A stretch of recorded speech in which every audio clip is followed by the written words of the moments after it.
Привет! Сегодня у меня на обзоре очень интересные наушники. Это Hodgin G-Pods, гарнитуры с уникальными световыми эффектами. Уверен, что я далеко не первый, кто расскажет вам про это устройство, поэтому предлагаю опустить бессмысленные рассуждения о том, зачем тут установили подсветку, кто это будет носить и прочие великолепные истории в этом духе. Самое главное, ребята заморочились на стартап, создали наушники не похожие на других и уже имеют свою определенную аудиторию. Лично я всегда приветствую необычный подход к, казалось бы, обычным вещам. Оттого мне было очень интересно протестировать эту новинку. Ведь сама идея хороша, пусть и реализация не во всем получилась удачной. Зарядный кейс имеет на борту батарейку емкостью в 600 мАч, и скорее всего именно поэтому его габариты весьма приличные. Он изготовлен из качественного матового пластика с софт-тач покрытием. Крышка открывается на угол в более чем 90 градусов, что способствует удобному извлечению наушников. Петля пластиковая, без доводчика и фиксатора, однако в открытом положении не люфтит и не болтается без дела. По данному действию происходит подключение гарнитуры к смартфону. Связь обеспечивает современной, но отнюдь не последней по версии Bluetooth 5.2. Для первичного сопряжения возможно понадобится активировать устройство с помощью встроенной кнопки, которая расположена внутри между посадочными местами наушников. Лично мне этого делать не пришлось, но тем не менее нажимается она мягко, без звонких щелчков. Беспроводной зарядки, как ни странно, здесь нет, а пополнять энергию можно только по проводу. В целом сборка хорошая, но особо примечательными свойствами зарядный футляр похвастать не может. То ли дело сами наушники. Первое, что бросается в глаза, это, конечно же, световые панели. Буквально с первых секунд после открытия крышки кейса их переливы придают некий вау-эффект. Это действительно выглядит необычно и очень круто. Следующий момент, который невозможно не заметить, это размер наушников, и в частности их ножек. Они большие и толстые, но это как раз таки объясняется просто. Во всем виноваты встроенные лампы. Конструктивные жертвы, на которые пришлось пойти ради красоты и эффектности. Справедливости ради хотелось бы отметить, что наушники не тяжелые. Да, выглядят они громоздко, но ходить в них очень комфортно. Наушники удобные, я в них 2 недели отходил вместо основных.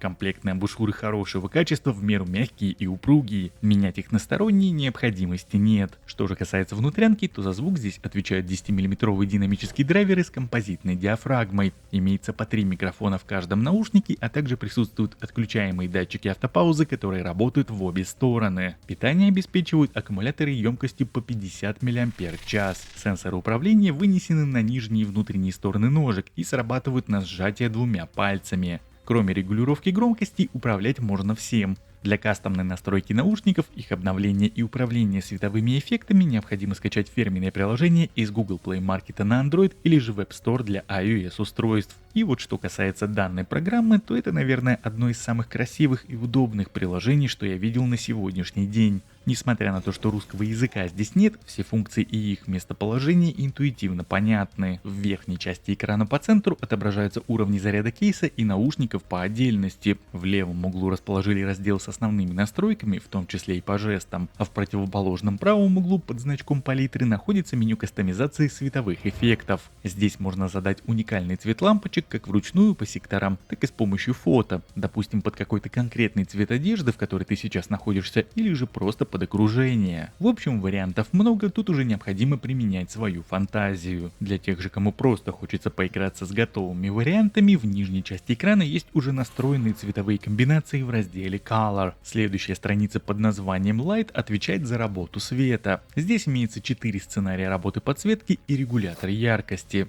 Далее по списку нас встречают звуковые настройки с пресетным эквалайзером и баром аудиофильтров. Наушники имеют на борту активное шумоподавление и прозрачность без каких-либо дополнительных градаций. Оно в принципе и понятно, уровень подавления шума здесь далеко не топовый, всего на 25 дБ, поэтому делить его на подгруппы никакого смысла нет. Если же говорить об этой опции отдельно, то, к примеру, ездить в электричке или каком-то наземном транспорте с шумодавом нормально, но сильно шумные локации такой ANC уже не вывозит. То ли дело прозрачность, она здесь хороша. По сути, это обратная сторона шумоподавления, однако лично мне работа проницаемости понравилась. Трансляция окружения настроена отлично.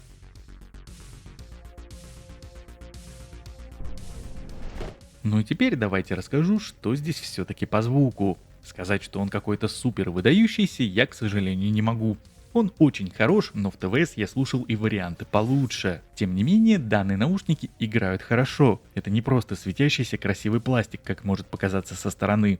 Они хорошо басят и обладают неплохим частотным диапазоном. Низы здесь глубокие и объемные, приятные на слух, без перегрузов и неуместных усилителей. В балансном пресете, конечно, больше уклон идет на середину с басом, но если, к примеру, выбрать надстройку More Terrible с акцентом на высокий, то вот именно она лично, по моему мнению, и дает более ровное, четкое и приятное звучание. По крайней мере, основное время я слушал музыку именно с таким пресетом. Отличная передача атмосферы как в электронных композициях, так и в роковых. Про современную популярную музыку и речи не идет, там с этим полный порядок. Данные наушники далеки от аудиофильского формата, однако если вы все-таки решитесь на их покупку, то я настоятельно рекомендую их немного погонять на максималках или, так сказать, прогреть. По крайней мере, я сужу по своему опыту. Спустя неделю постоянного использования наушники раскрылись сильнее. Возможно, я просто привык, но как по мне, играть они стали лучше. По уровню же максимальной громкости могу сказать, что небольшой запас здесь имеется, но супер громкими я эту пару не назову.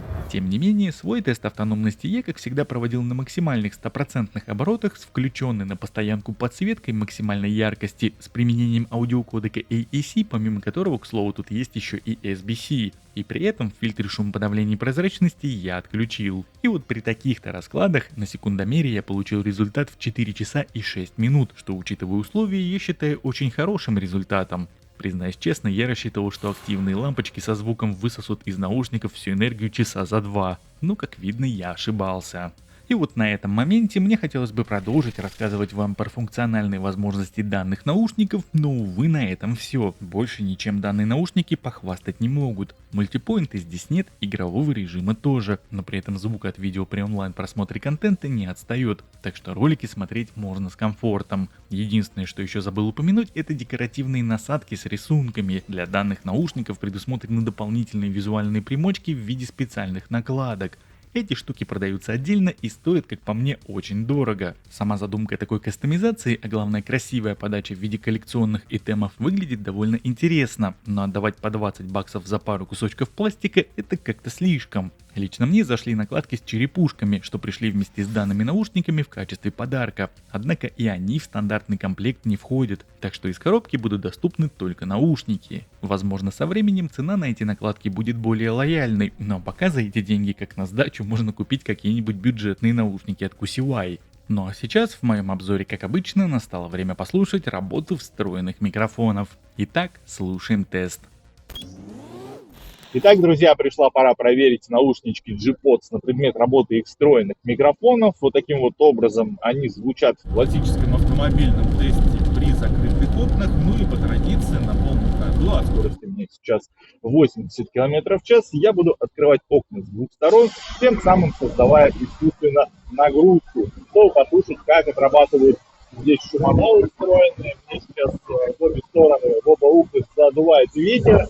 Есть шум от дороги, от проезжающих на скорости машин. И, собственно, вот как-то так здесь справляются встроенные шумодавы. И если таковые имеются, вот с такой вот нагрузкой.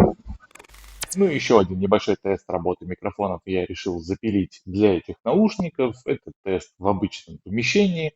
Здесь ничего не шумит, это кухня, и, собственно, можно примерно представить, как тебя будет слышать собеседник, если с ним разговаривать с помощью данных наушников, данной гарнитуры по телефону, вот находясь в таких условиях спокойных эксплуатации.